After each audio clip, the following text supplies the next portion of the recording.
Ventspils augstskolas informāciju tehnoloģiju fakultātes 7 studenti par savu bakalaura diplomdarba tēmu izvēlējās informatīvās sistēmas optimizāciju Ziemeļkurzemes slimnīcā. Katram no jauniešiem bija savs uzdevums.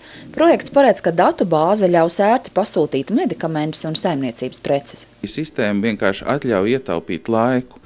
Tas, kas bija kādreiz jāraksta ar roku, tas tagad tās ātri meklētājā var ātri sameklēt un izveidot to darbiņu, kas bija jādara ar roku. Jāskatās, kā praksē būs, kā ies kopā abas programmas. Agrāk mēs strādājam horizontā, ar roku rakstīts mums ir pieprasījums. Vecākās māsas tev. Lai pasūtītu aptiekā medikamentus, šobrīd ārstam tikai jāatver datu bāze un jānosūta pieprasījums.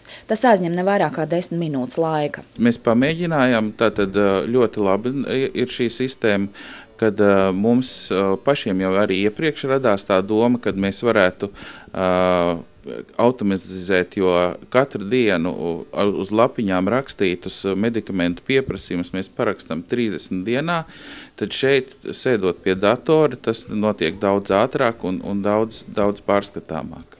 Students Dāvis Štegmanis ir saskaitījis, ka jaunā sistēma palīdzēs iekonomēt 50 stundu darba gadā katram cilvēkam. Uz doto brīdi, jau kā Baida minēja prezentācijas sākumā, jums ir 4 sistēmas, kas darbojas dažādās nodaļās.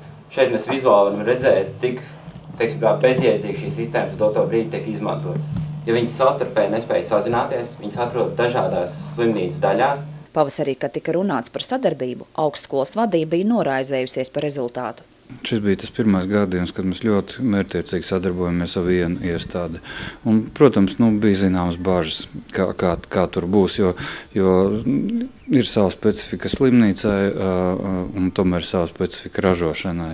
Informatīvā sistēma Ziemeļkurzemes slimnīcā ir izdevusies un gandarītas ir abas puses. Tādas sadarbības ar reāliem uzņēmumiem iekļaušana studiju procesa ir no vienas puses lieta ļoti sarežģīta, no otras puses lieta ļoti laba, jo mūsu studenti var dabūt reālo pieredzi, strādājot pēc konkrēto cilvēku un konkrēto struktūru vienību pasūtījumu. Studentiem ir pašiem lieliska prakses iespēja, un arī šis darbs ir reāls darbs, reāls veikums, ko var parādīt nākamajiem darba devējiem, un, manuprāt, tā ir viņa liela priekšrocība darba tirgu.